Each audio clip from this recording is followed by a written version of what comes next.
Most of us have goals we would like to achieve. These can be professional or personal. But obstacles get in the way, which we need to overcome to get closer to where we want to be. External obligations, such as social events and unforeseen additional work, can drain our energy. So when left to deal with internal battles, there's not much left in us. There are a lot of background mechanisms happening in your brain that you are not conscious of. You don't feel anything every time a neuron fires. You can't identify exactly what neurochemicals are being released when you become aware of a particular emotion.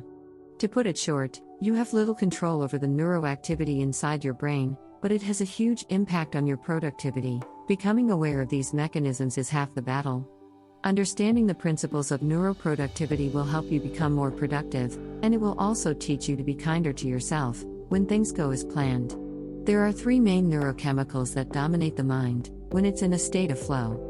It's the Zen-like meditative state where we have no mental obstacles stopping us from executing our plans and applying our skills to the max. These are dopamine, noradrenaline, and acetylcholine. Of the 3, dopamine is the most known and also the most controversial one in the neuroscience of productivity. It's a neurotransmitter that plays an important role in the reward system. Releasing dopamine sends your brain a message: this feels good. Keep doing it more to feel good. Activities such as playing video games, eating, and having sex increase dopamine levels in the central nervous system. When it comes to productivity, dopamine is a double-edged sword. It can increase or decrease your productivity depending on what exactly triggers the reward system. You will get a small hit of dopamine when you check the progress you have made after an hour of hard work. But you will also get a hit of dopamine when your phone notifies you of a new episode of your favorite series on air. To make the most of the increased levels of dopamine, you need to design your reward system in a way that supports your productivity. This can mean putting your phone away and focusing on the task at hand and rewarding yourself for a job well done later. The second neurochemical is noradrenaline or norepinephrine. It's a neurotransmitter that's involved in the fight or flight response, and it makes you more alert and vigilant. The right amount of pressure can be beneficial in order to increase your productivity as long as you are able to avoid long-term stress. This is why many people report performing better working with shorter deadlines and higher expectations. Acetylcholine is the third neurochemical of productivity. Of the 3, this is the most abundant in the nervous system. It's involved in keeping basic unconscious mechanisms such as heart rate, digestion, or respiration going. Additionally, it also plays an important role in focus, learning, and memory. When your body is experiencing an acetylcholine deficiency, you'll have trouble focusing and remembering things. Some diseases such as Alzheimer's can cause damage to the cholinergic system, the system in the brain that produces acetylcholine. On the other hand, increased levels of acetylcholine are related to high levels of productivity and efficiency.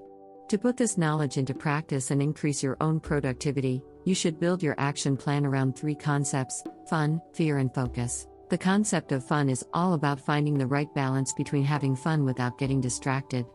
The best strategy is to ensure there's some sort of reward in the process of working on your project.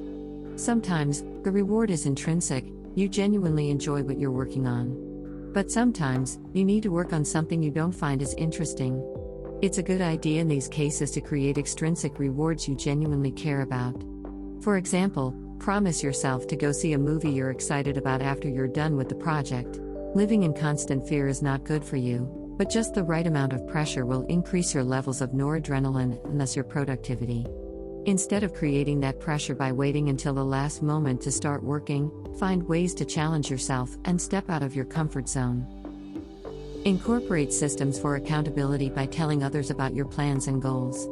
This will trick your mind into feeling just the right amount of positive pressure and increase your productivity. While fun and focus aspects are more about tricking your mind, focus comes from giving your body what it needs to increase your levels of acetylcholine and thus your focus.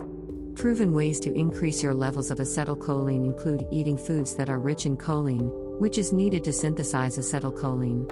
These are lean meats and fatty fish like salmon, milk, yogurt, kidney beans, green beans, peas, and broccoli.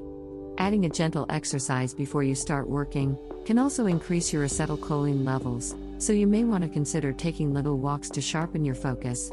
All combined together, fun, fear, and focus will help you get in the flow. And if you really can't seem to be able to be productive, consider taking a break. Staying busy for the sake of staying busy can give you the illusion of productivity and lead to anxiety at work.